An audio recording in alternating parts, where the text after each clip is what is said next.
All right, hey everybody, welcome. It's second class of 4 about making and hanging and fitting a frame and panel door. Last week, if I remember, we cut the grooves for the panel, and then we also looked at 2 different ways to do the mortises and the stiles. Tonight, we're going to look at tenons. And we're going to start the process of assembling the door, although I think that actually we won't glue it up until the beginning of class next week, which will be fine. We'll have time to let it sit while we do other things. But what I want to do before we go to the tenons, right, is to talk a little bit more about how the door is hung, and then how we determine the length of the rails. All right. If last week I do believe we went over this a little bit, but I want to look at it more closely now. The hinges that we're using are butt hinges, and the leaves are fairly thick, like a good butt hinge should be. You don't want to use a surface mount hinge here. Going into the candy bag. So the hinge here, which maybe Joe can zoom in on a little bit, the leaf is about 1/16 of an inch thick. It might be a bit over 1/16. It is. It's a little over, so it might be something like 3/32 of an inch thick. That hinge needs to be inset or mortised into the door and to the cabinet. But I don't do it into the cabinet. If you mortise it into the cabinet, especially a cabinet this size, you have to do that before you glue up the cabinet, or you have to do it entirely with hand tools, because you can't get a router in there to route out the mortise. So it's a little problematic to figure all of that out before the cabinet is put together, because you don't know exactly how big the door is going to be and where the mortises or where the hinges are going to fall on the door, and where the door is going to fit into the opening, and so where the mortises need to be in the cabinet. To get around that problem, I now do something that I stole from Mike Pekovich when I worked at Fine Woodworking, and he started to do it, and that's use a strip of wood that's glued into the cabinet after the cabinet has been assembled. And after you cut the hinge mortises into it. It's called a hinge strip. And in this cabinet, it's made from cherry. You can see it right there. And it really simplifies the process of putting hinge mortises into the cabinet. Because in fact, you're not doing it in the cabinet. You're doing it in the strip of wood afterwards, and then gluing that into the cabinet. So that's what we're aiming for in class here. So let me show you what I've got going on with the walnut cabinet that I'm making. So here is this piece of walnut, and it is a 1/4 inch thick. It can be a little bit less than that, obviously. You could probably go to as little as, something just over 1/8 of an inch. So you could even do like 3/16, make it even more delicate. I do these at a 1/4 inch though. All right, so what I do is after I mill a strip of wood down to a 1/4 inch thick, I will cut it to length so that it fits tightly into the cabinet. This is not the one I'll be using. It's just for for demonstration purposes tonight. But it will fit in there nice and snugly without a gap at the top and the bottom. And it's a 1/4 inch thick. And in terms of its width, it needs to be... Are you coming down for this? And I don't know if this is going to be... This is why this one's for demonstration only, because it's the width is not correct. It needs to be about a 64th to a 32nd of an inch wider than your door is thick. All right? And the reason why I do them that way is that inside my cabinets, I always use, instead of putting the shelf directly into the cabinet sides, I make a liner afterwards and put that in. And so if the hinge strip's width is the exact same as the thickness of the parts, the door won't open and close. This inside corner here will hit the front of the liner and cause problems. So on this cabinet, you can see that hinge strip is actually thinner than a 1/4 inch. And whatever thickness you make the hinge strip, at least this side of the liner it should be the same thickness. So in this cabinet, it's, that side of the liner will be a 1/4 inch thick. And I'll probably make all the entire liner for the top, the bottom, and the two sides a 1/4 inch thick as well. This is a smaller cabinet, so they are an 1/8 of an inch thick.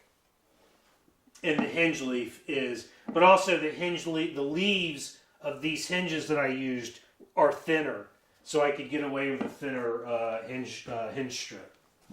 All right. So that's what's going on here. That we have this hinge strip, and that's important because it's going to factor into how we determine the length of the rails. And that's the first thing we need to do tonight. Figure out how long they are, cross-cut them to length, and then we can start cutting tenons, okay? And I'll show you how I do that. Are there any questions, Joe, on transitioning? Someone said maybe later you can explain why you do a liner. So the liner for me, I guess, is an aesthetic choice, really. But it also makes it easier that you're not having to cut dados in the cabinet itself. You can cut dados in the liner, and if you screw it up, you just make another liner. So there's less risk, I guess. I don't know if I want to say risk, but it's less. It's easier to recover from mistakes, for one thing. But also, what I like about the liner, and I do liners one of two ways. Either, like on this cabinet, I do the liner in basswood. And basswood is a very light color. So when you open the cabinet is bright inside. And if there were something on display in here,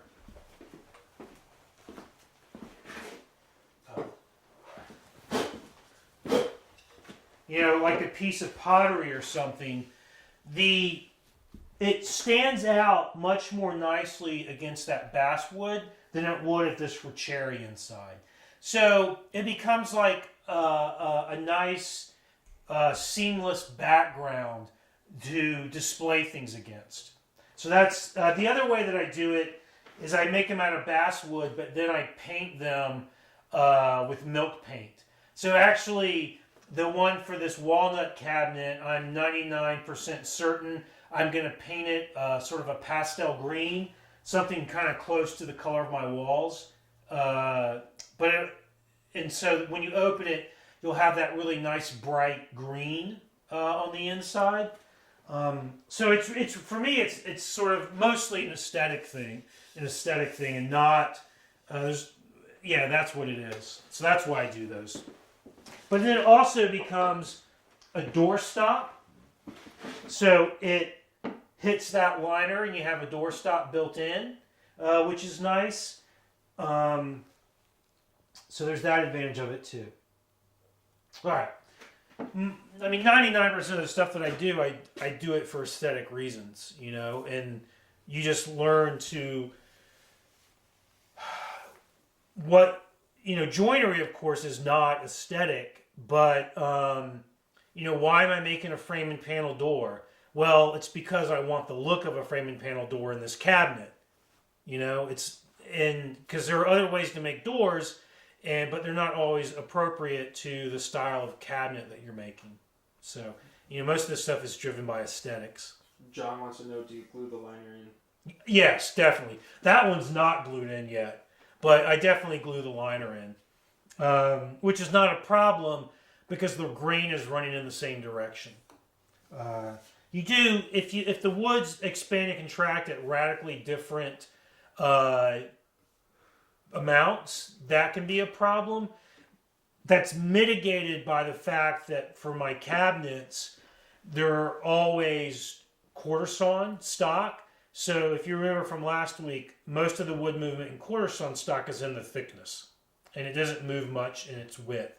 So there's not much problem with wood movement there, so it can be glued in. Yep. All right. Anything else before we sally forth, as they say? Super interesting, thanks, says Morgan. All right. So we need to determine the length of our rails. And I do that actually, instead of trying to measure and do math, which just ultimately causes problems, not because I'm stupid, but just because, it's hard to keep little fractions and stuff in straight. So what I'm going to do is take my hinge strip, put it in the cabinet, press my stiles up against it, and now the distance from the edge of the stile to the inside face of the cabinet is the first thing we need to know. And you can do this one of two ways. Oops. You can measure this, and if it's an easy number to work with, that's fine. This is 7 7/8. All right, so that's a number we need to know. So I'm going to write that down. This is actually a full-size pencil. I'm just a very large person. This cabinet is that everyone thinks I make small furniture, but it's not. All right. Now, my tenons, remember we made the mortises just over an inch deep. And that's because the tenons are going to be an inch long. So 2 tenons, one on either end of the rail, that's 2 inches, plus 7 7/8. That means that my rails need to be 9 7/8 of an inch long. All right, I'm getting a little tongue-tied. The other way to do it, which I will do if that measurement is something in between marks on my, or it's something like some number of 64ths, which are, for me, with my vision, can be hard to distinguish between 1 64th and 2 64ths. So the other way to do it is to line everything up like this, lay the rail down, and then mark the rail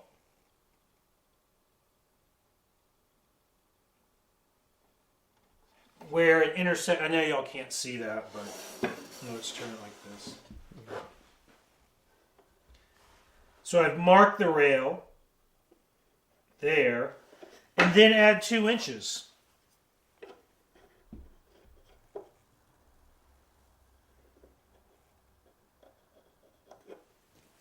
And that's how long, I don't know how long that is, but that's how long it needs to be.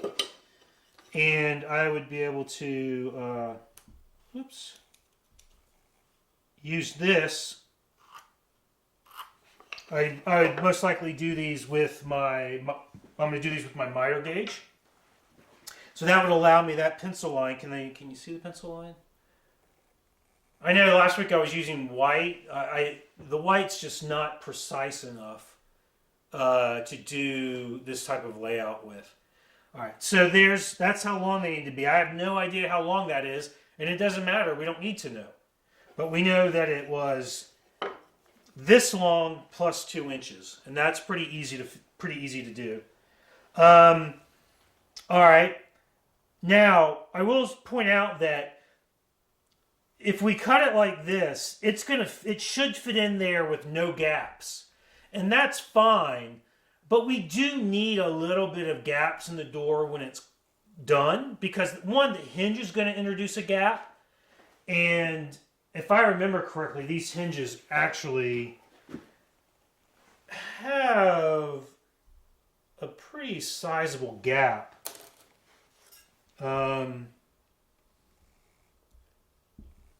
It's a little bit less than 1/16 of an inch. So even if you made the door something like a 32nd of an inch too narrow, you would still be fine, because you need a gap anyways. And so the gap is probably going to be close on both sides of it. Is going to be somewhere between a 1/16 and an 1/8 of an inch, the two gaps combined.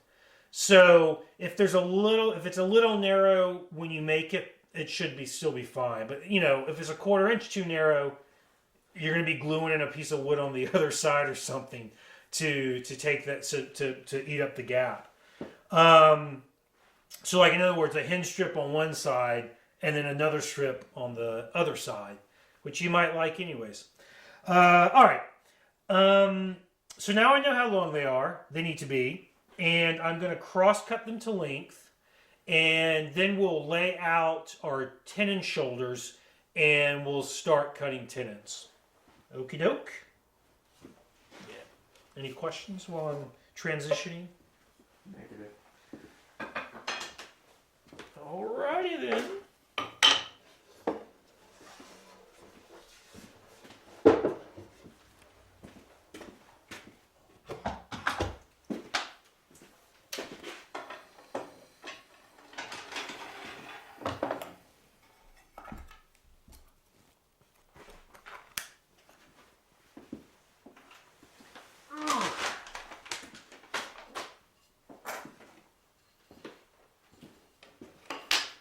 Now, last week when we roughed them out, both ends were cut square.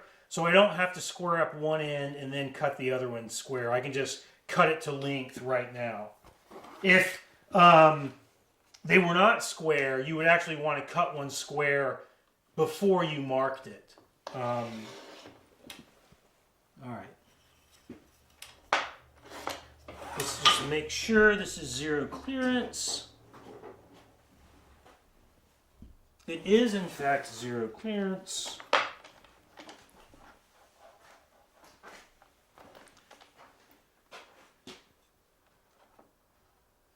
Let's also check to see if this is 0 clearance. There are no clearances in here. No one's named Clarence anymore.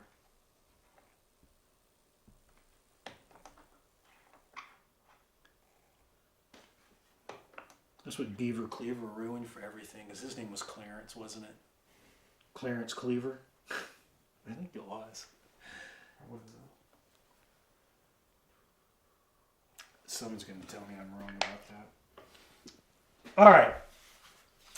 So I have my miter gauge. I have a stop on the miter gauge set, and I just used my pencil line and lined it up with the 0 clearance end of my fence on the miter gauge. And you want to use a stop because all of your rails need to be the exact same length. And you can't get that by measuring and marking. The only way to get that is with a stop attached to the fence. So that's what I've done. We're going to turn the dust collector on. I'm going to cut my rails. We'll turn it off, and then we'll talk about making the tenons.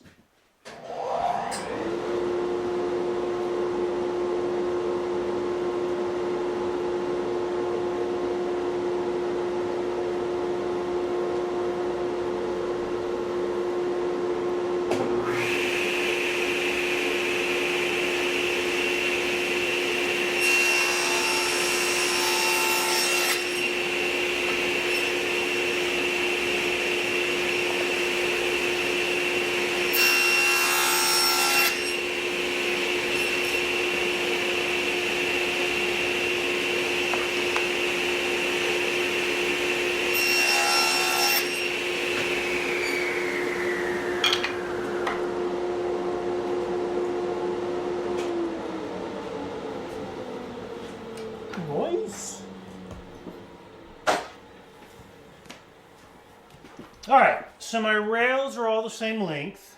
I still need my miter gauge out, but I'm going to switch blades. Oh, see, this would be. We want what we're going to cut first is actually the tenon shoulder. And if you recall from last week, you want to grab that pad of paper that has all that stuff drawn on it. I think it might be behind my router table. Do you see? Is that where it is? Mm-hmm. Is it so? It might be in between the that cabinet and.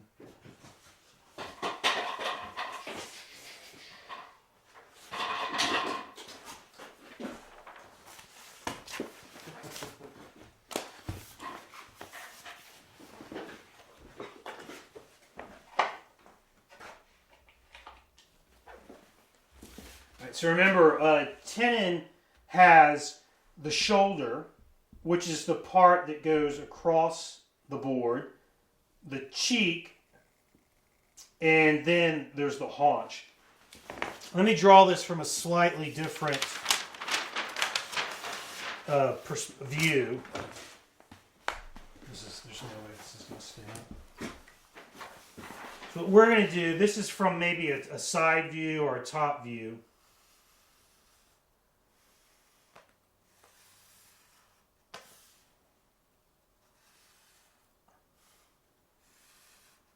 And so this is cheek. This is the haunch here. And then this is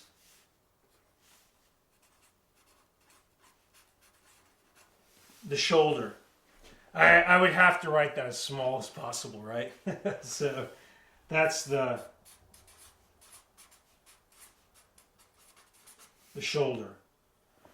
And the shoulder is actually, not only is there a shoulder here, there's also a shoulder at the top and the bottom, which you can see. Well, there's one at the bottom, but there's not one at the top because that's where the haunch is. So the first thing we need to do is we're going to cut this shoulder and that shoulder. This is a 90-degree corner, obviously. And the way to cut that, you would cut it with a standard combination blade, but you would be left with a little V of waste that you'd eventually have to get rid of. So what I'm going to do is switch out to a 24-tooth rip blade, because the teeth on that are all flat across the top. It has what's called an FTG, a flat top grind. Whereas, with a combination blade, one tooth is like this, and then the one behind it goes up like that. So they leave this little triangle of waste. So I'm gonna switch out to a rip blade, and then we can start working on our tenons.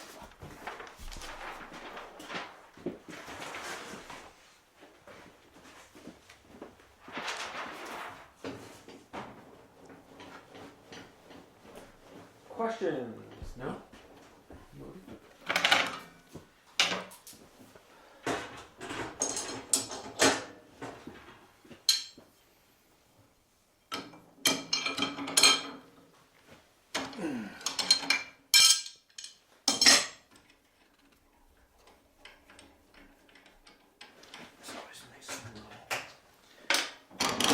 Jibbity jobber go crazy.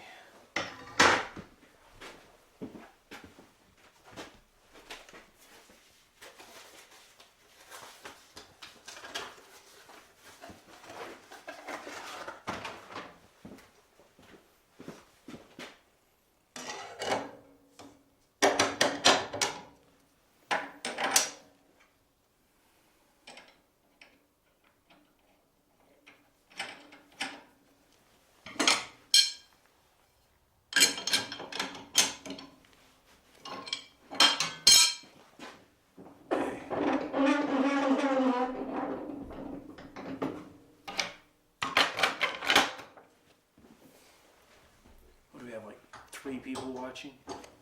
13. Oh, okay. That's not bad. All right. So I got the right blade in there. Now, excuse me. The tenon is 1 inch long, so I'm going to set my marking gauge to 1 inch.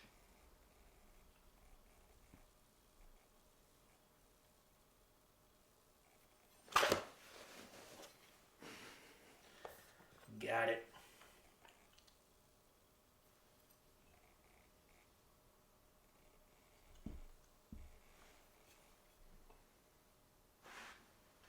And you don't have to do this on all of them. You can just do it on one of them. But I'm going to go ahead and do it. It does help with tear out to have already severed these fibers before you cut anything.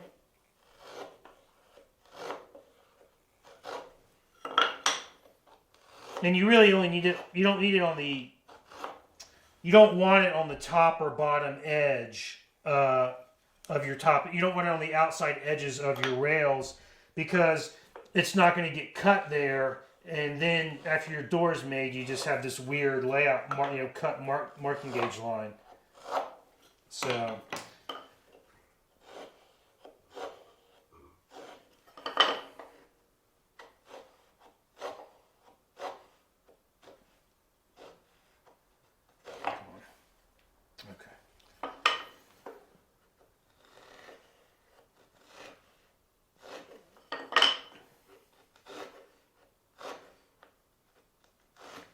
Alrighty, so I got those all done.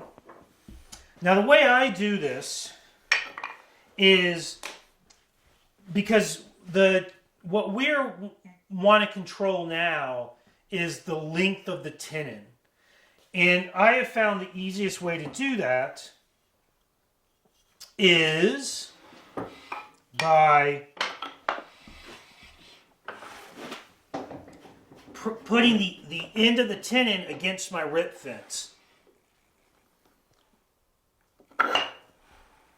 which is perfectly acceptable and safe because we are not making a through cut.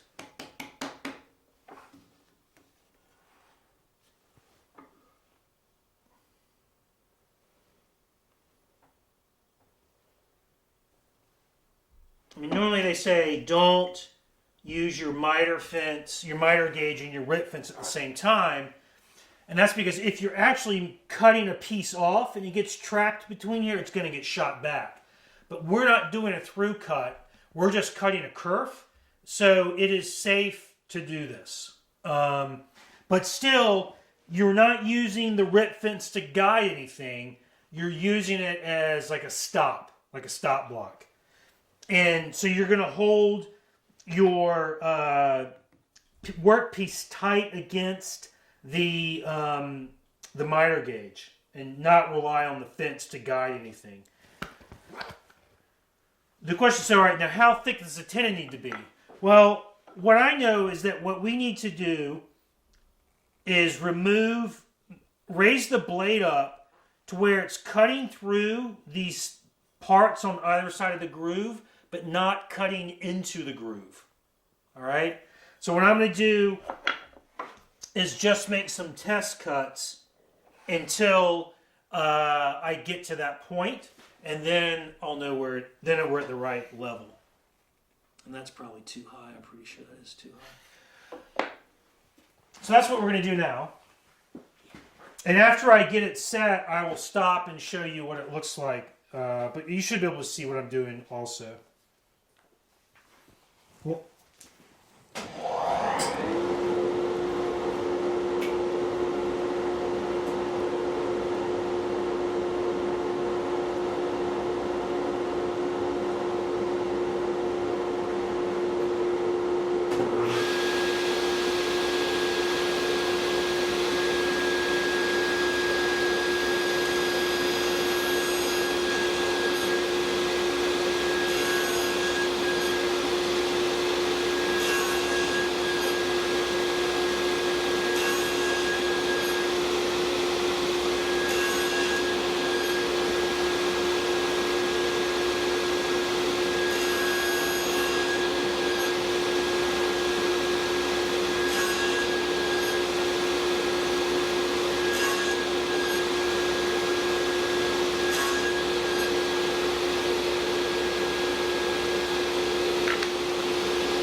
maybe you can zoom in on this. So I was making those test cuts on the end here so that I could easily see whether the blade is at the right height or not and not have to pick it up constantly. So I stopped when the blade just was flicking up the last bits of it. It might be hard to see, but the cheek now, which has started, is in line with where the groove begins. And that's what you want. Because remember, our mortise is the same width as our groove, or the same thickness as our groove is wide. All right? So what I'm going to do now is I'm going to cut the shoulders, and we're going to cut the cheeks at the table saw. So this is also going to be beneficial because this will help me set up at the bandsaw. This will help me set up my bandsaw to cut the cheeks. All right? So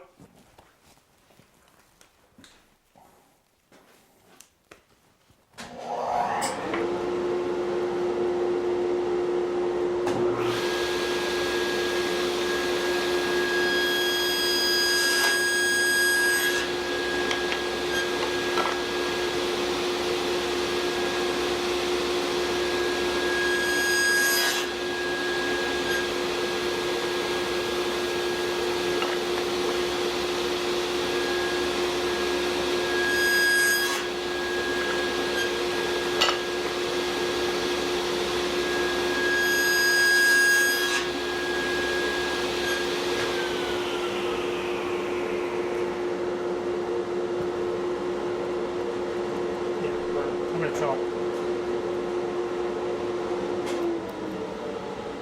Alright, so this is what the piece should look like now. I just have this shoulder cut at both ends and on both faces.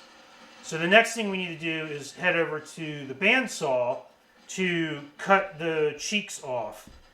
Alright, so Joe's going to do that. And while you're doing that, Joe, I'm actually going to do something because when anyway, I need to make sure that all these tenons are the exact same length. So I'm going to clamp a stop to this, so when I switch to the dado set, it's easy.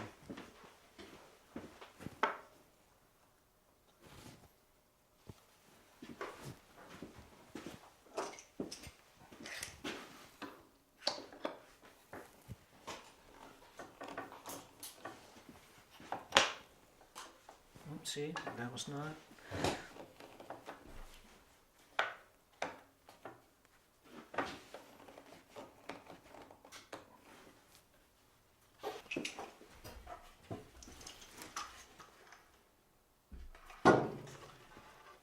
So I'm putting a lower fence on my bandsaw so that I can lower the guides down. The guides in the blade guard. Where is my other clamp like that? Oh, here it is.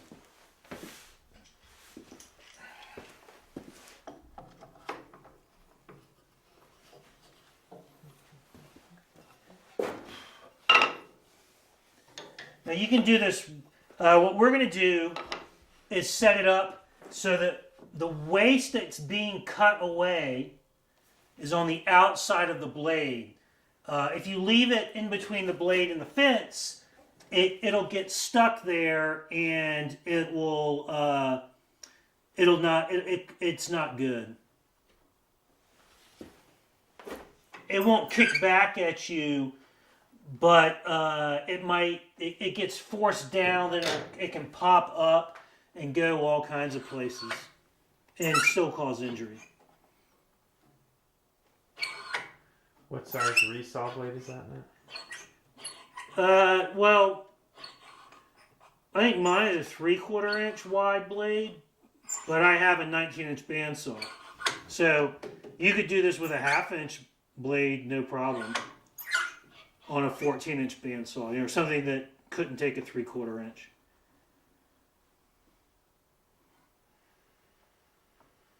All right.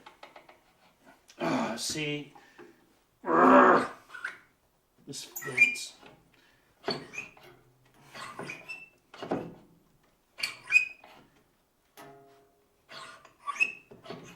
So I'm using that little lip that I cut before at the table saw to get the fence in the right place.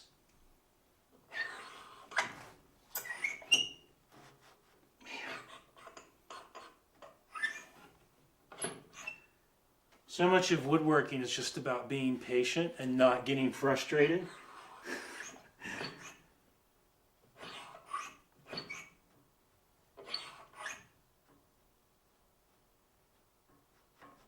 Okay, I think that's good. See, but then as soon as I really lock it down, it moves more. Stupid.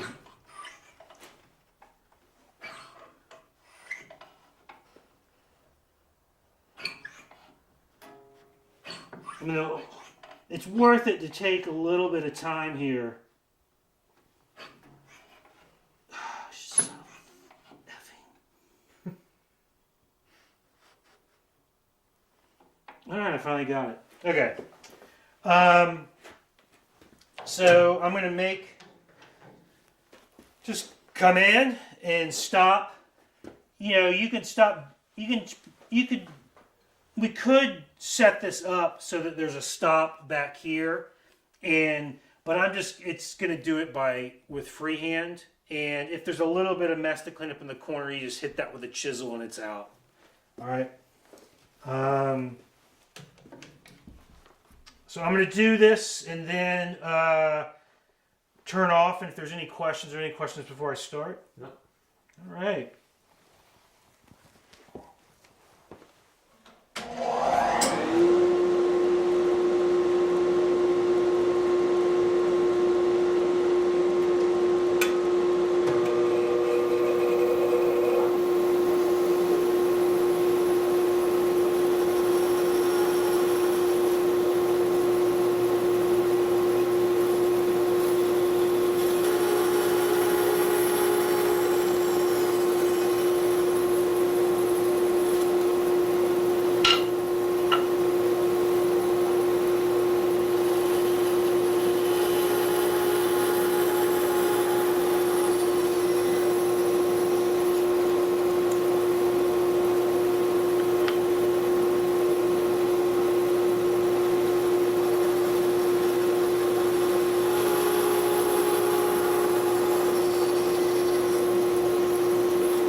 So I wasn't thinking clearly before.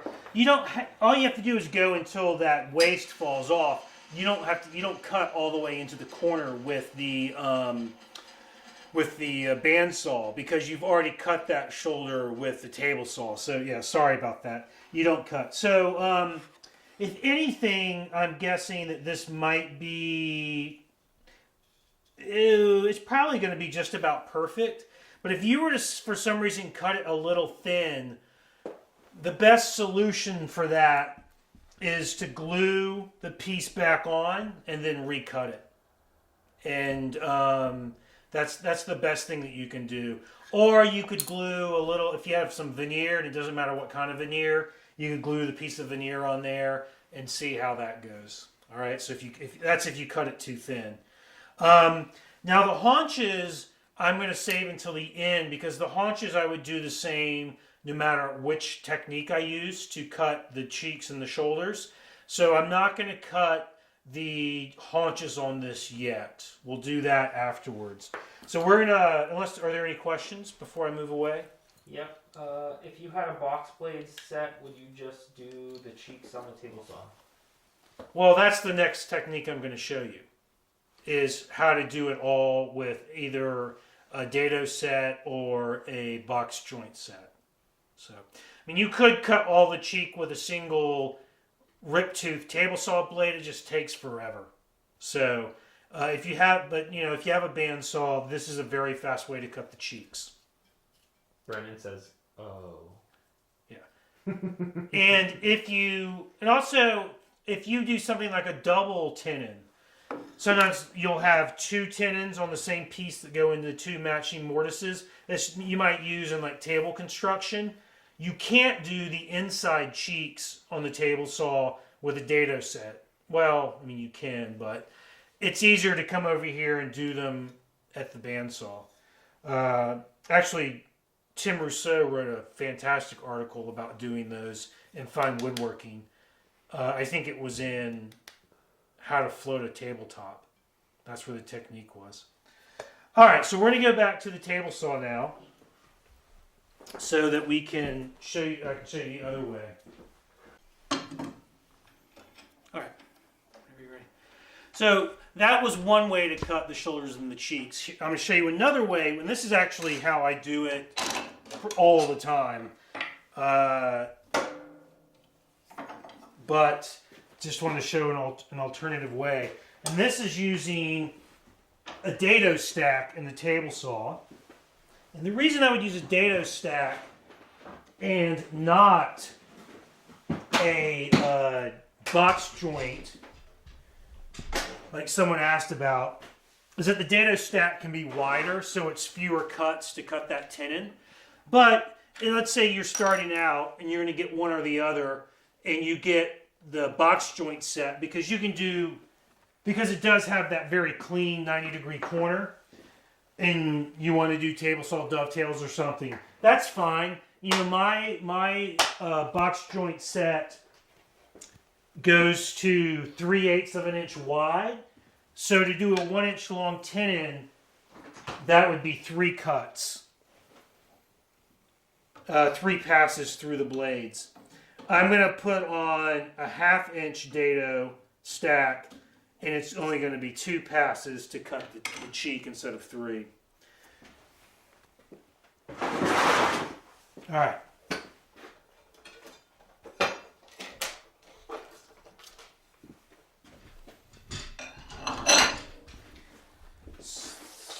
Two of those are 1/4 inch, and these are each a 1/4 inch. I'm actually going to go 5/8 is normally what I do.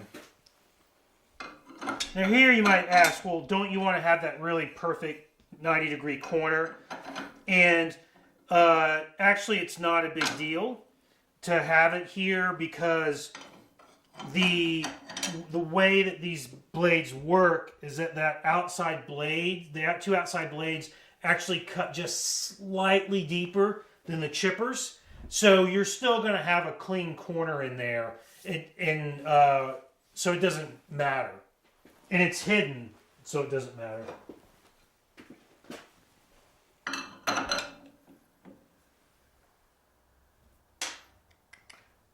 Just make sure this is the width that I want. Yep. And I believe that this fits on there okay.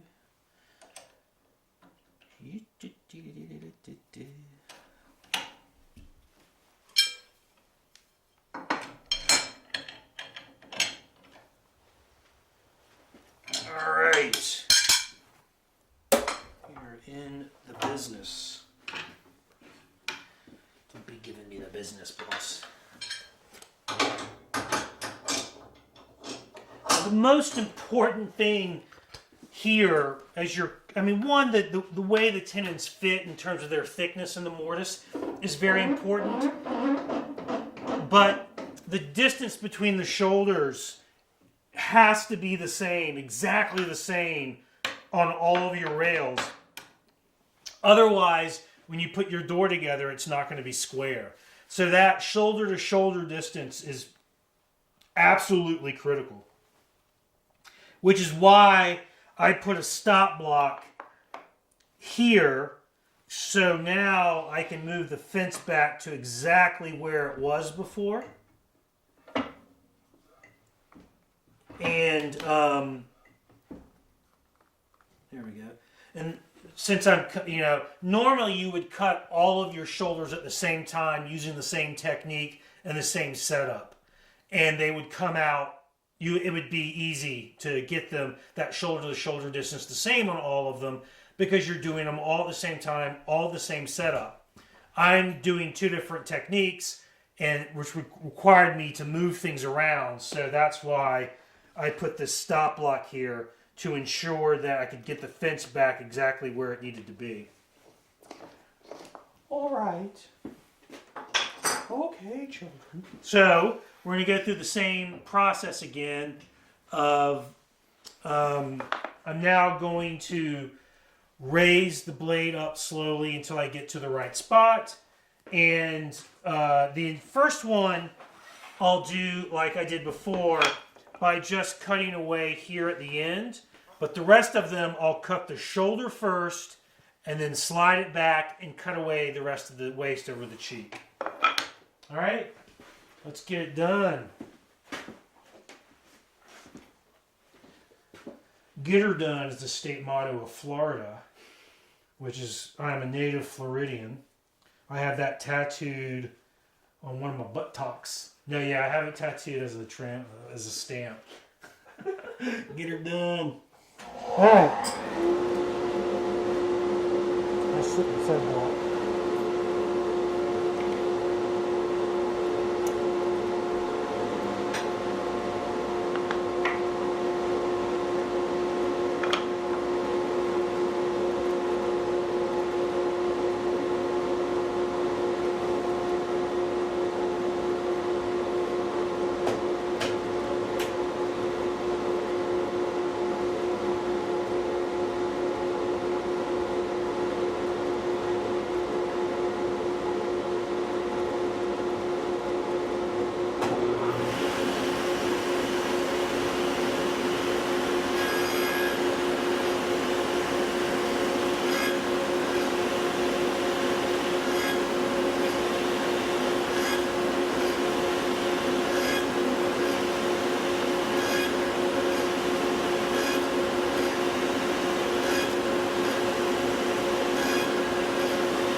wait.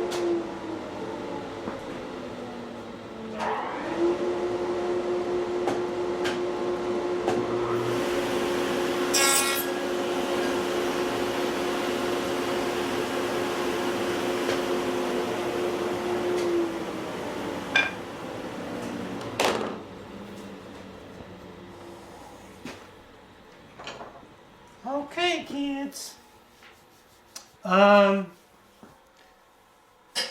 What's a quarter inch plus 5/8? 5/8 is no, a quarter inch is 2/8.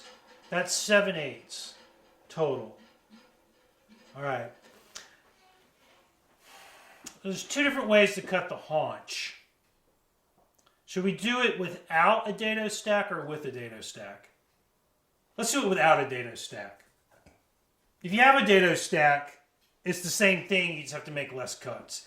So we'll do it without the dado stack. I have a feeling these are going to need a little bit more material taken off them to fit. That's fine. Are there any questions, Joseph? No? Not even just like totally random, non-germane questions like... What kind of Japanese saw do you use, man? What class was it? Somebody they commented on the scars on my hands? Yeah, that was last time. That was last week? No. That was the dovetail class. Yeah. So, Are the cabinet liners mitered? are the what? Cabinet liners mitered. No. Negative. Negatory. They're just butt jointed.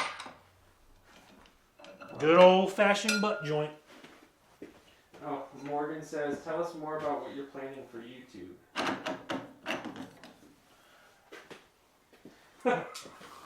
What did that look come across? I was going to say something like, I'll do that for, no. Who cares? It's gonna be free.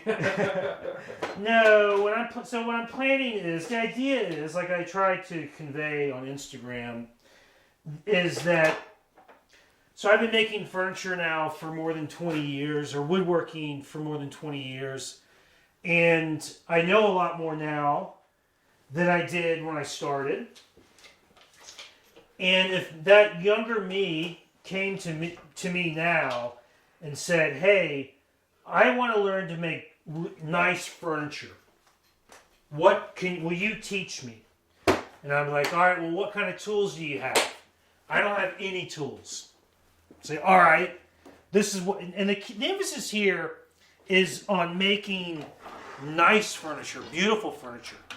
So it's not going to be go get a drill and a circ saw and get some dimensional lumber from Home Depot and let's make a picnic table.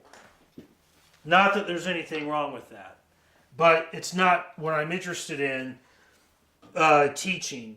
So it's really going to be about, if you don't have any tools, but you still want to make something beautiful for your home, something that looks like really nice custom furniture, what do you do? And, what I would tell myself, Call Matt. I would say, call that Matt Kinney guy, or as some people like to say, Matt Kennedy. Or, as other people like to say, Mike. Or Kip and Kitty Gordon. Oh, no. Shut up, Siri. Sorry.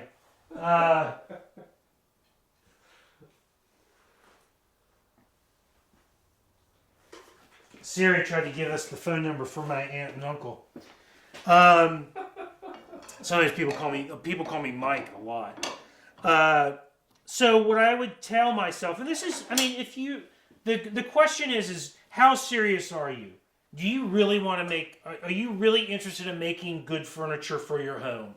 And if the answer is yes, then I'll tell you what to do. If your answer is, well, I'm not, I'd say, all right, we'll go screw around with other stuff for a while. Not screw around, but go do other stuff for a while with, DIY stuff and figure it out. But if you know that you really want to make furniture, I would say, thanks. First things first, either get a decent circular saw and make yourself a track, or buy a track saw.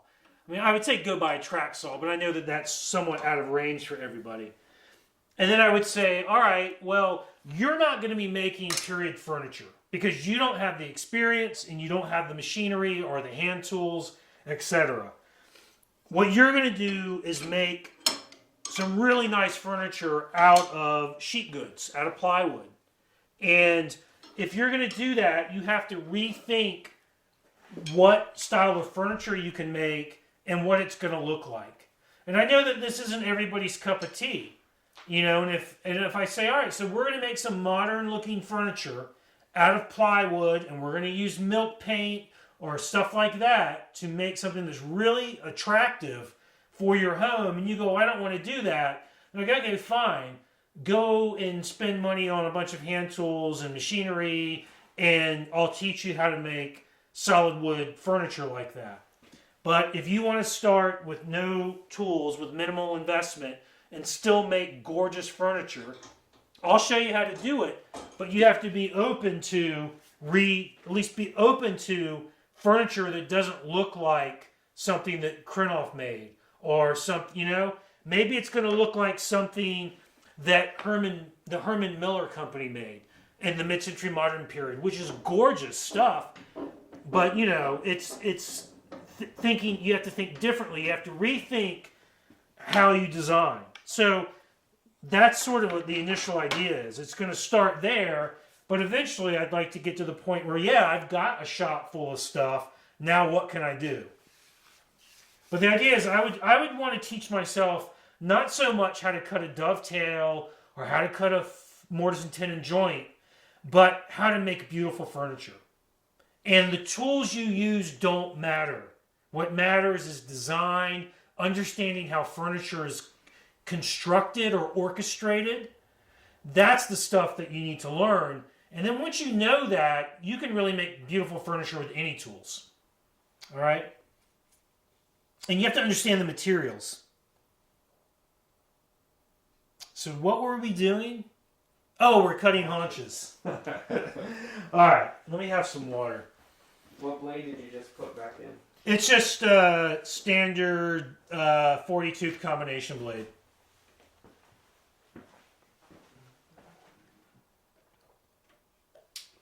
All right. And you know I'm from Florida because my water cups are University of Florida cups that my parents gave me like 20 years ago.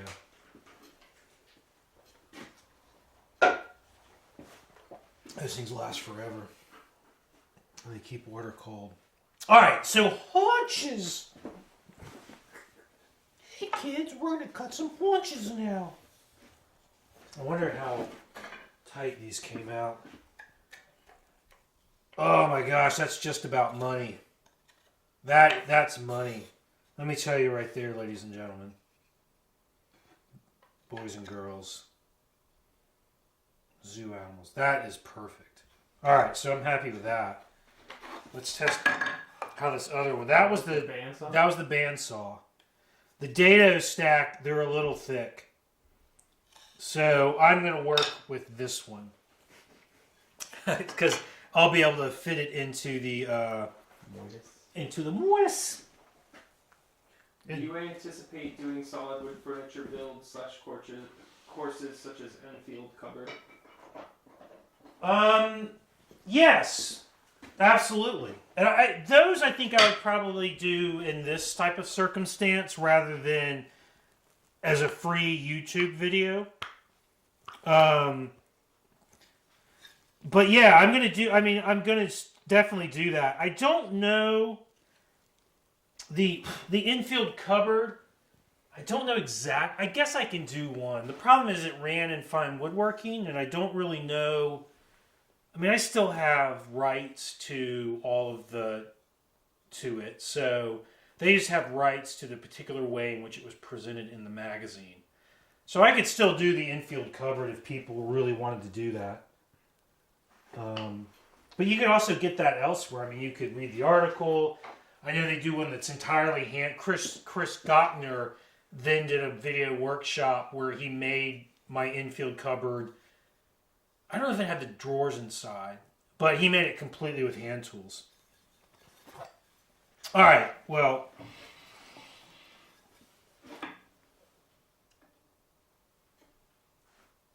All right, so I want to make sure that this is correct.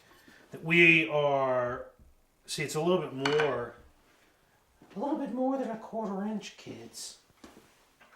So I'm going to try to do this a little bit of a sneaky way. What I'm going to do is set an adjustable square. You could use a combo square to the depth of my mortise.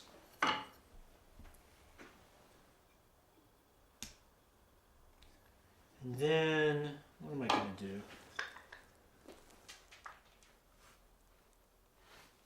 So I've got it set to the depth of the mortise. I'm going to put the blade on my shoulder and then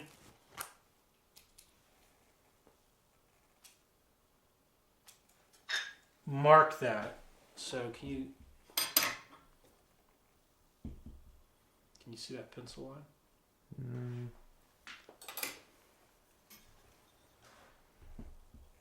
Oops.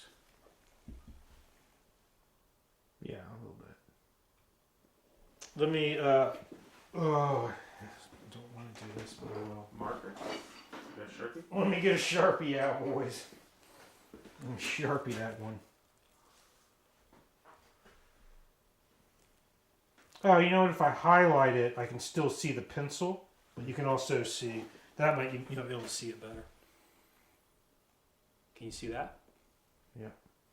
So I put it on there, on the shoulder, and then I transferred the location from the body of the square.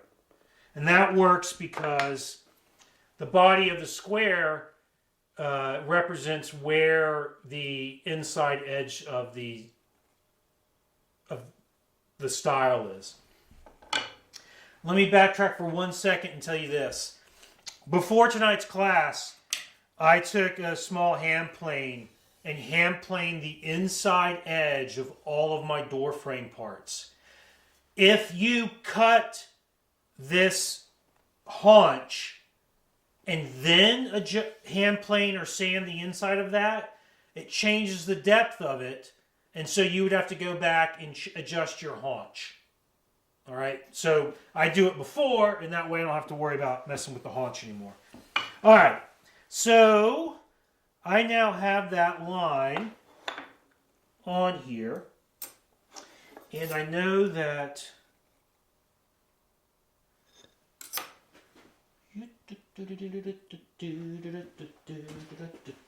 now for the height of it, it comes down 1/4 inch too. So in theory, what I can do, not in theory, but in actuality, set this to 1/4 inch. And then I'm just going to mark here.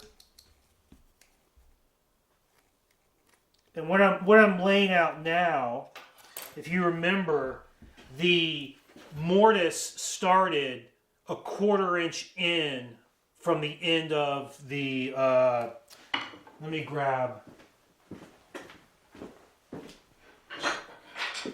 one of these from last week. So if you remember how we laid out the mortises, this top line represents the end of the style after we glue it up and trim down the horns. And then the second line down represents the beginning of the mortise. That's 1/4 inch. So the haunch has to go 1/4 inch away from the shoulder to fill in this depth of that. But then the mortise cheek, in a sense, starts 1/4 inch down.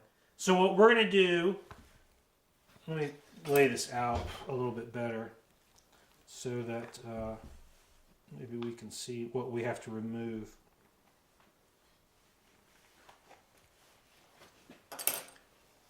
Can you want to try to zoom in on that?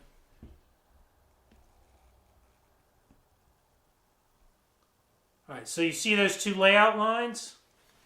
Just hold tight.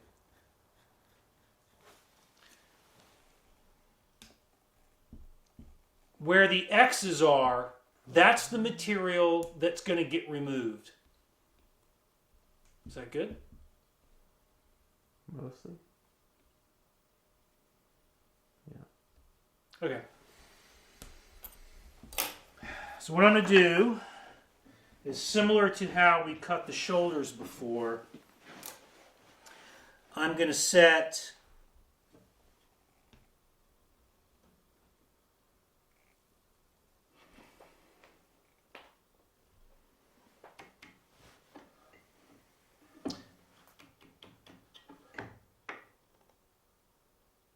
all right.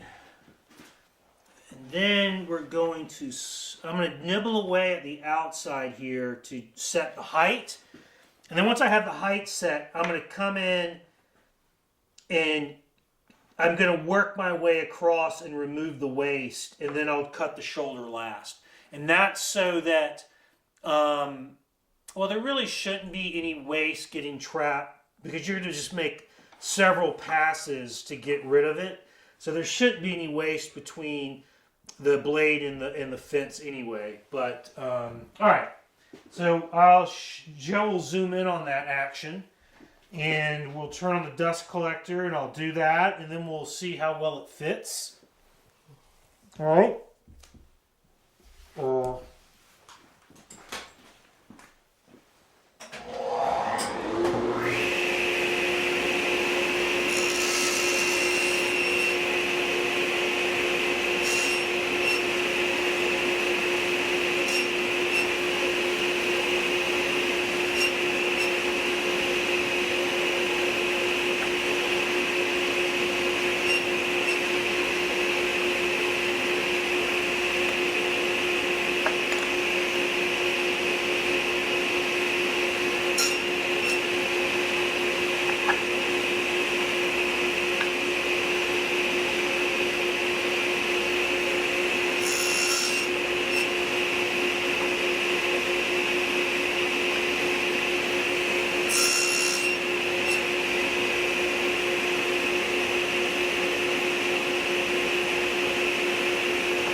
Okay.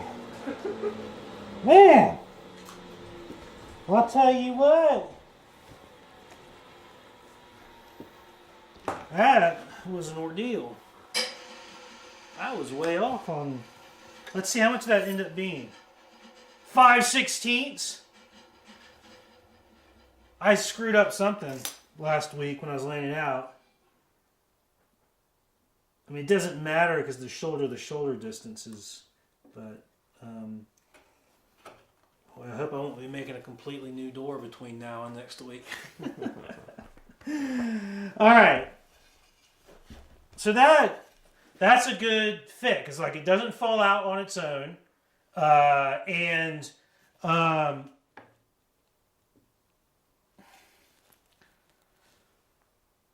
a little strange.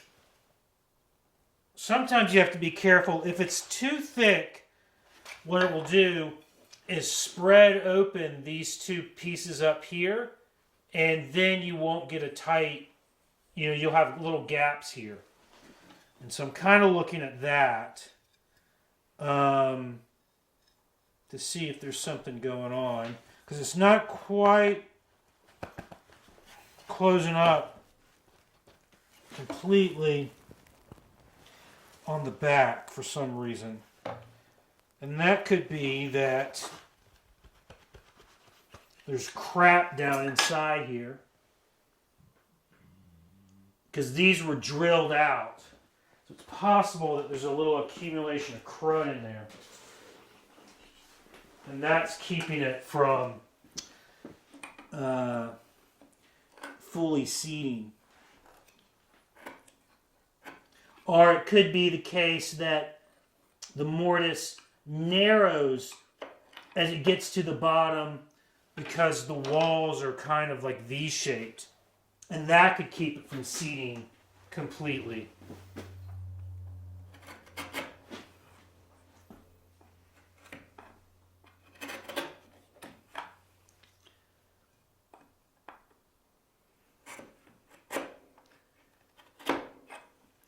Or it could be, and this is probably the likely explanation, that Mr. Dum Dum here, when he was hand planing those edges, now that's square, so that's not the issue.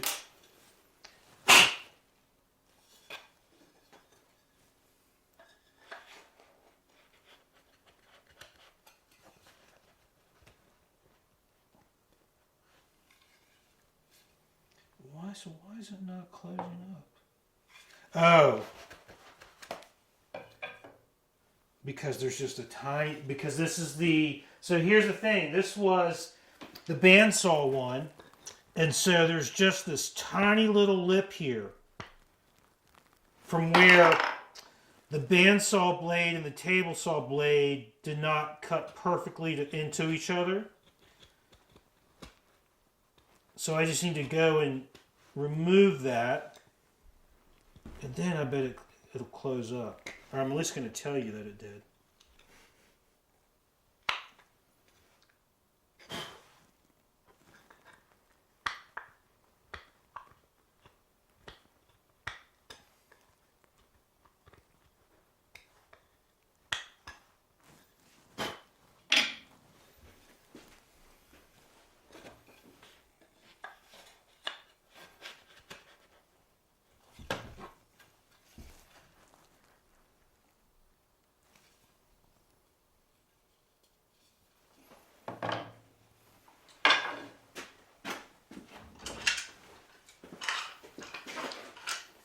So the other thing you can always do to check this, I would normally not do, I would assemble the whole door and then clamp it to see what happens, but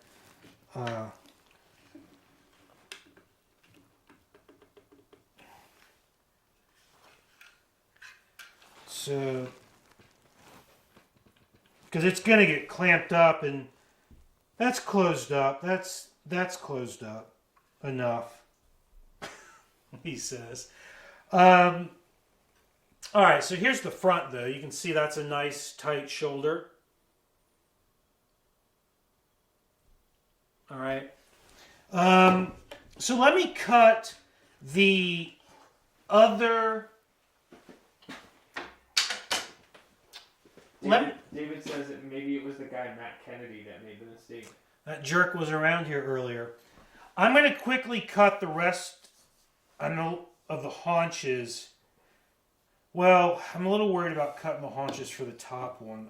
Well, let me just do that. I'm going to cut the rest of the haunches, and then we can talk about fitting a panel. All right? That way I'll have like a whole frame to work with.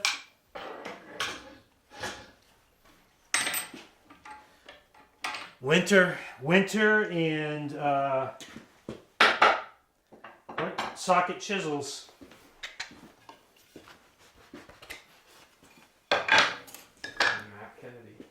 And Matt Kennedy.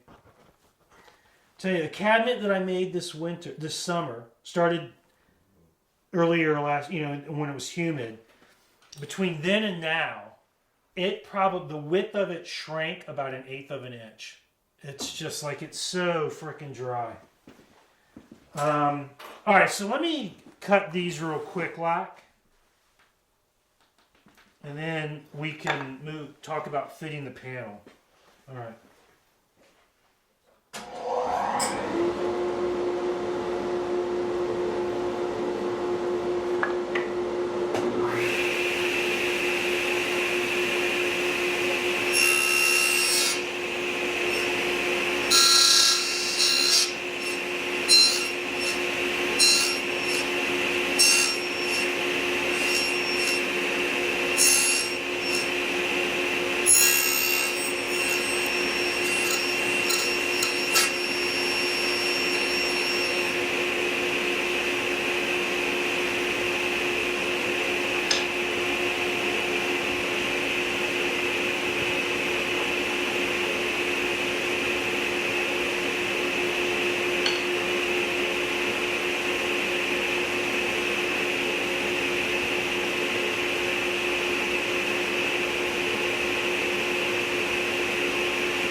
We got time. We got all kinds of time. All right. Hopefully these fit. I think even these might be too wide. I wonder what. It's like Yeah. White pencil. I'm gonna have to make those in there wider. That's all right. I do need to quickly take some of the thickness off of the top rail. And I will do that. And I'll show you how to do that.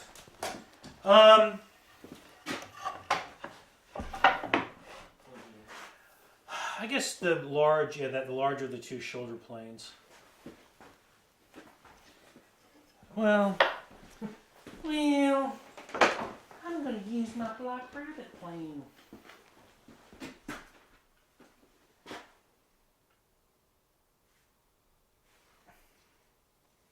So you need some kind of, if you're going to be trimming your tenons,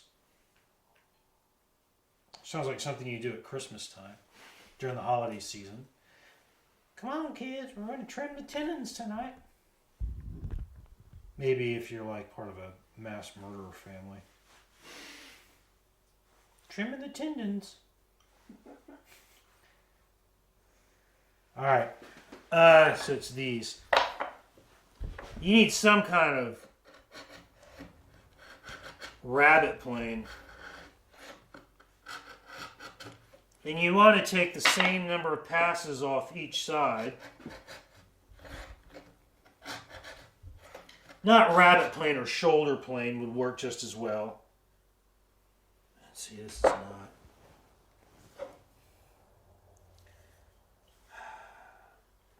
Come on, monkey butts.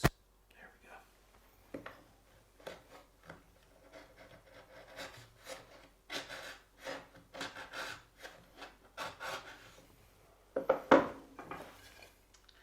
What happens with the dado set can be that the two outer blades, because they cut slightly higher or deeper than the chipper blades, they will sort of remove that material that I talked about before. And you think, okay, I'm cutting enough away, but in fact, you're just like a 64th of an inch. The blade's like a 64th of an inch too low or something. Now, normally what I do is when I'm making that, adjusting the blade's height, I will have this piece, the style there, and I'll be testing the fit in the groove as I'm adjusting the blade height.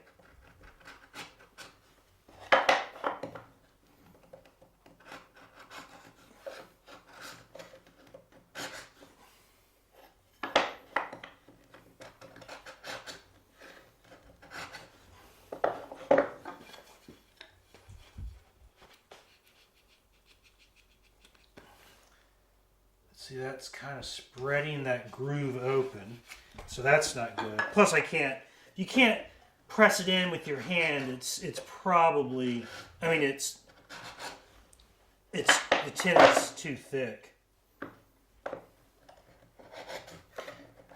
You want to be able to press it in with your hand, and yet have it not fall out.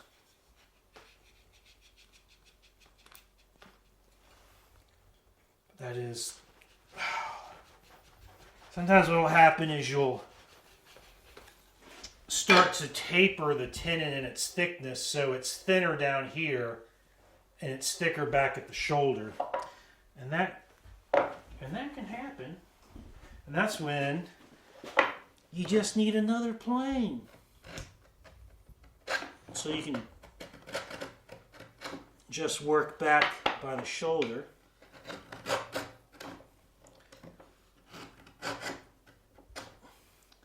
All you need is 72 different planes to do this. And don't forget an expensive table saw. Oh, it's still just a little too much. An extra pair of hands. In 20 years of experience. I'm kidding.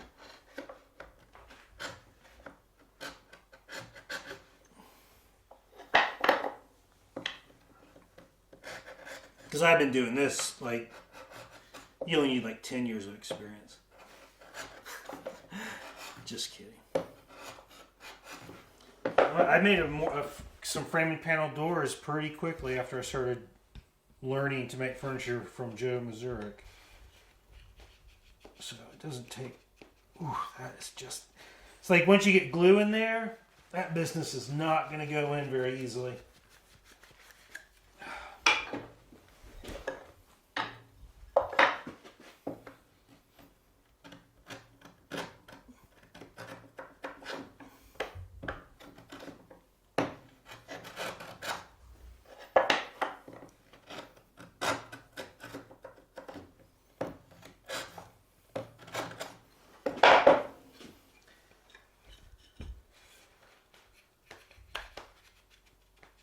All right.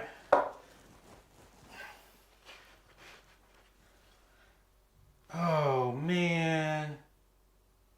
What in the world did I do? I messed up my haunches. Like, they're like 1/8 of an inch short. God, fuck. What did I do? Well, I think I know what I did. Well... I think what I would do in this case is just, after the door is glued together, make something and smack it down in there.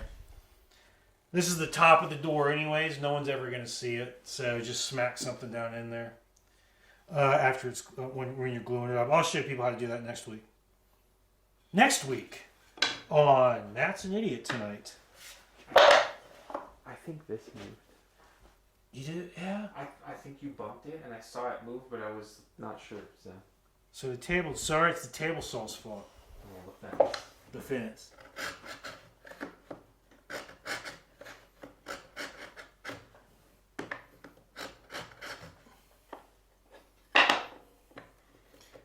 Okay, as long as it's not mine.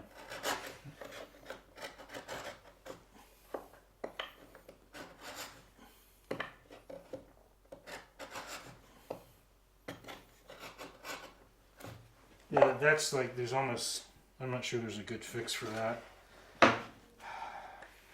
Start over. Don't be so stupid. Can't fix stupid, fix it.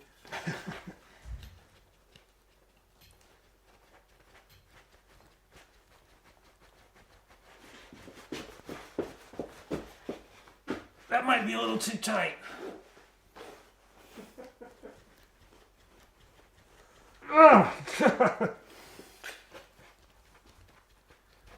Really, you gotta be kidding me.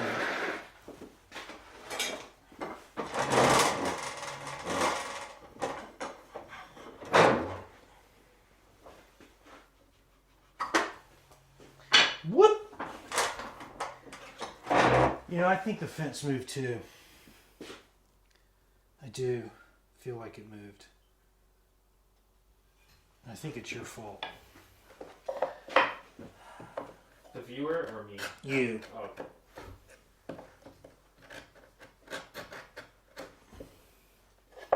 This is your way of getting back at me because I always catch the biggest trout when we go fishing.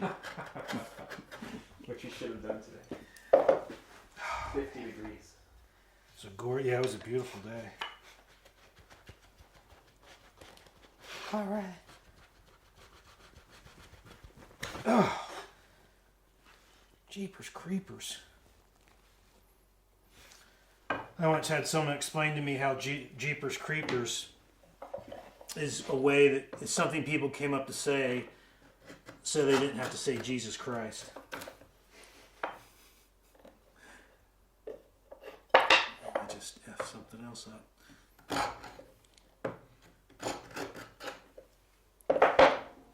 It's not my day today, boys and girls.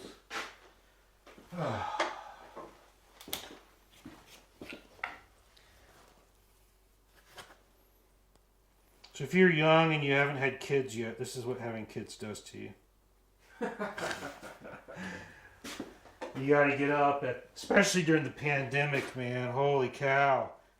My son did remote learning today. Those days are not easy. And he's in high school. I can't imagine if you had like a kid in elementary school what remote learning's like. It's awesome. I love it. It's the best.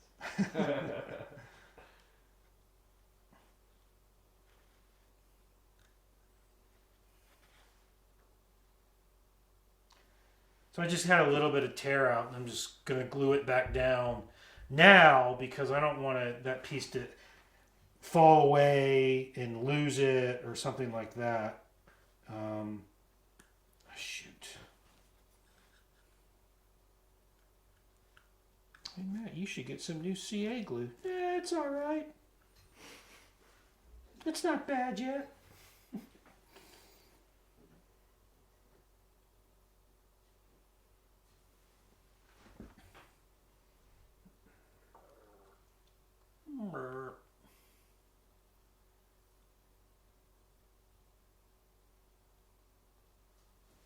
Yeah, we're almost done. Shit, it's not. The glue is not setting. What is going on? My fingers are sticking, but the wood is not sticking.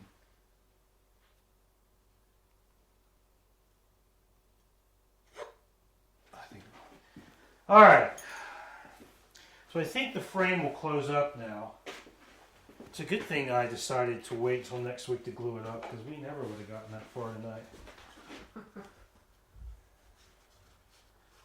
Now, in fairness to me, if I had done this all, with the same dado setup and all that, it would have gone much more smoothly.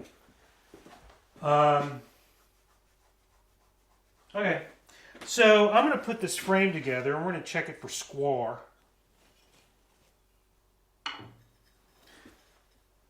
And make sure that it closes up. Okay.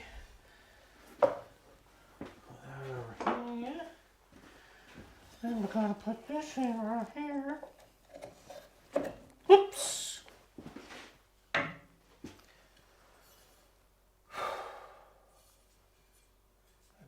Too long today.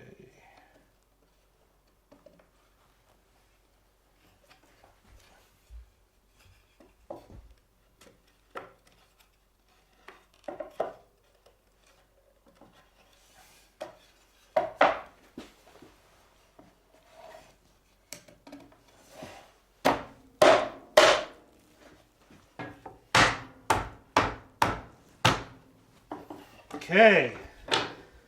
Let's see what happens when we put some clamps on it.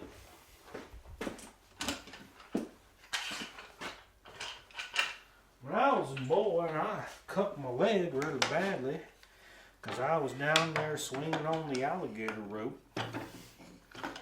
My old peepaw just put a clamp on my leg and covered it. I went around for 3 months with that clamp on my leg.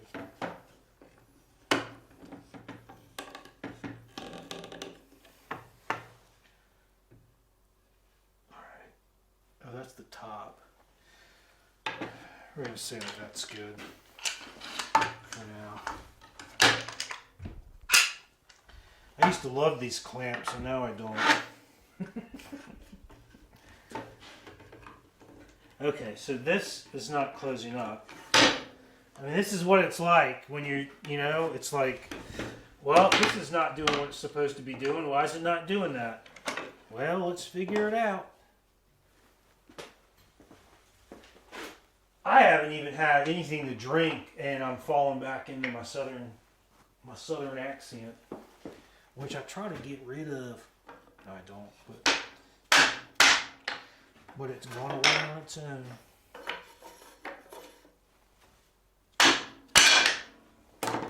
So what's going on? Why is this? Oh, I see.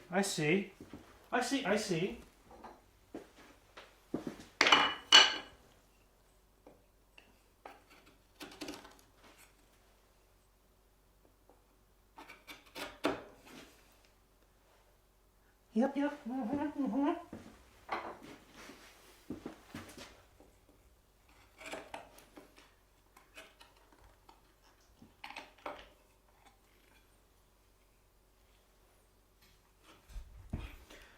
All right, Squirrely Dan. All right, Squirrely Dan. All right.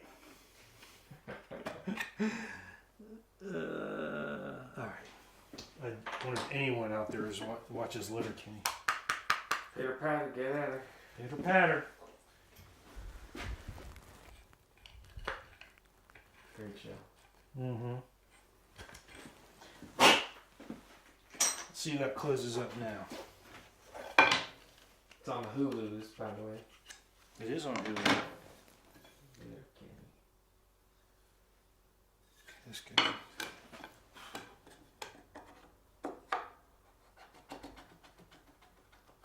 There we go. Yes. Yes, yes, yes.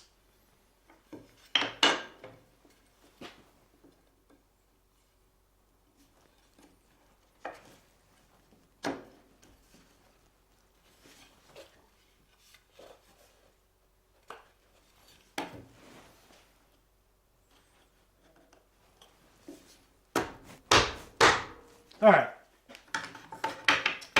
Now we can close that up. So what the problem was, because I cut those mortises with the drill press, and that one, like, there was a spot where, like, if you the drill bit cuts a cylinder, and so there was a little spot where it, they were in between a couple of cylinders that hadn't been pared away, and that was keeping the tenon from closing up.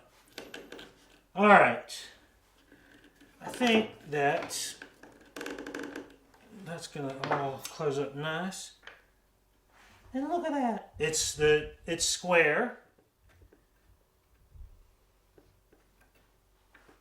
All right. Yeah, it's all square. So now let's talk about a panel. So it's a solid wood panel that's going to go in here. Remember, if you remember, my door is actually going to have another rail in it right here.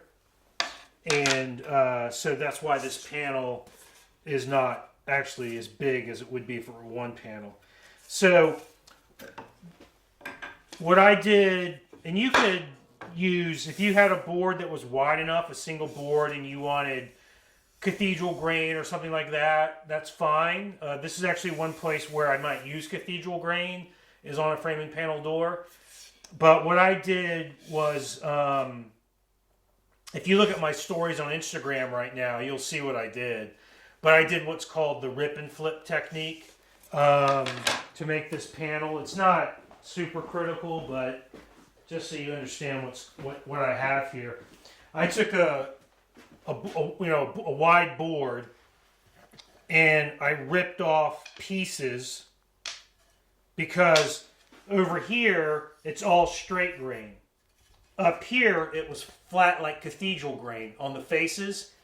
So what I did was rip off strips and then laid them down and glued them back together like that, and then ran it through the planer and ended up with a panel like this, which is all nice straight grain. And really, I don't think you can see the glue lines. So it looks like a nice wide quarter sawn board. And so I then planed it.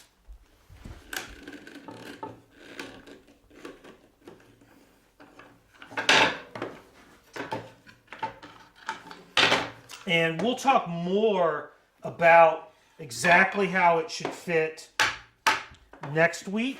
But I do just want to show you. This might be a tiny bit loose, I think.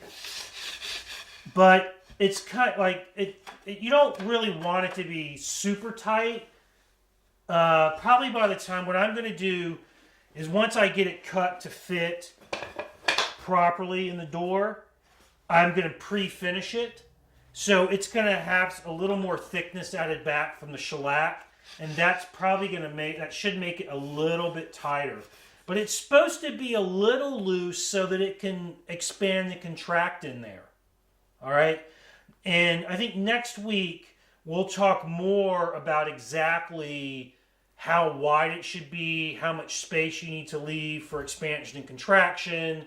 And then by then, I'll have this, we'll have shellac on it. And the top panel of the door will be made and ready to go in. And we'll start with showing you how to glue it up and clamp it up and keep it flat. And then we'll go into cutting the mortises or routing the mortises. Excuse me. I apologize.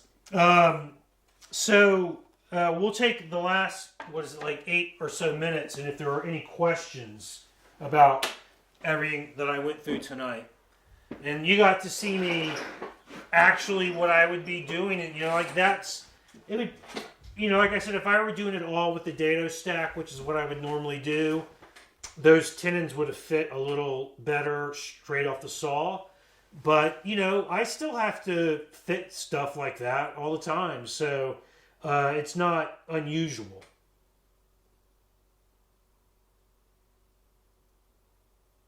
Any questions?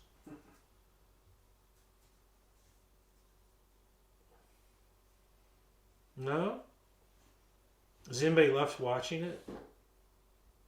Just us. Just you and me.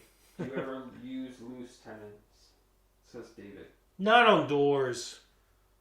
No. You can, though. You could definitely do a domino here. What about dowels? I've never done dowels, but you could do dowels.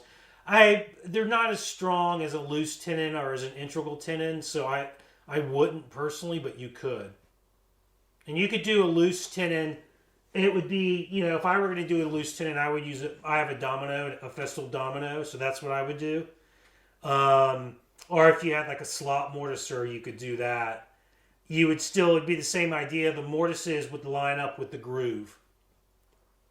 Frank wants to know, is there a practical size limit to how large a door you can make with this method? I've seen entry doors on houses made this way.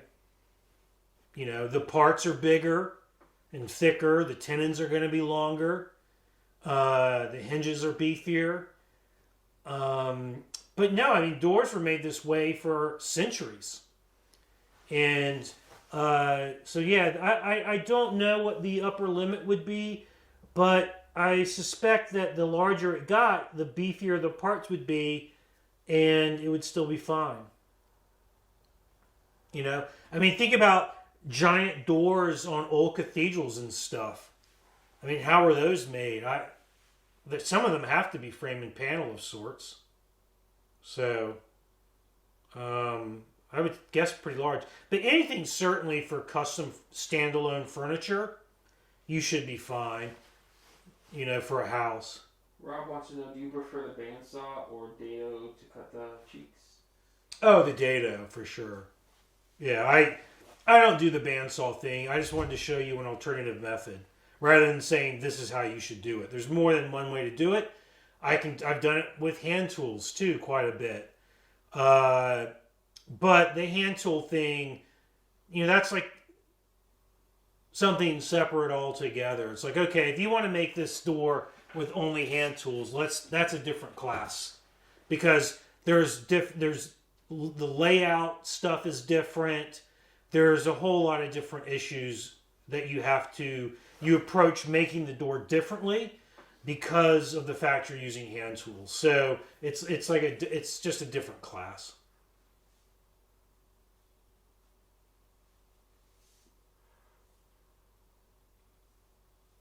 That's it so far.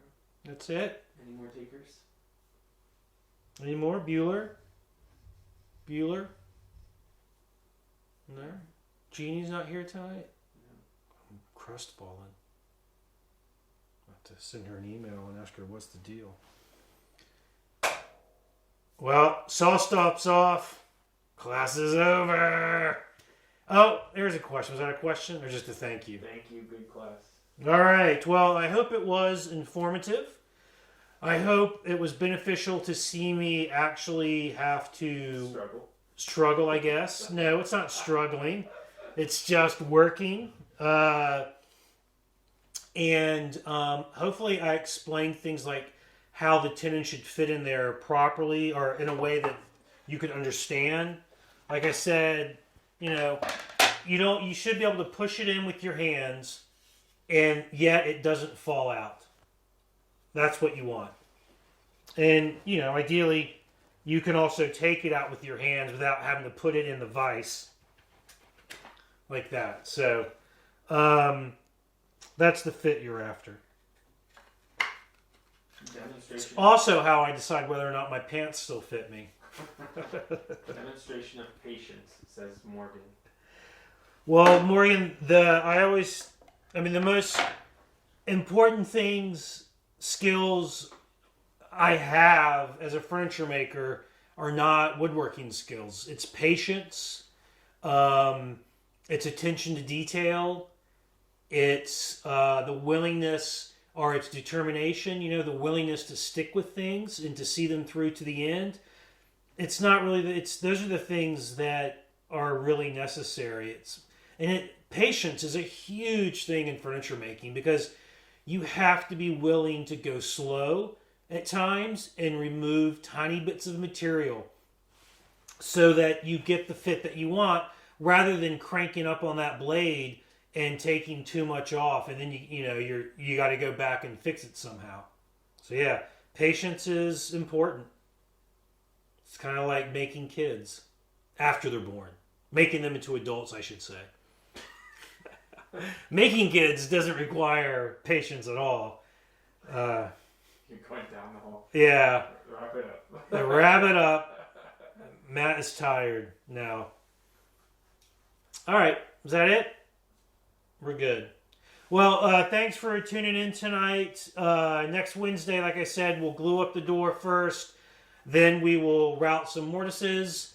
And we will hang the door maybe too. If not, we'll hang it at the beginning of the 4th class. So have a good weekend. Enjoy the rest of your week. Have a great life. See you real soon. See you real soon. That's going to be my sign off forever.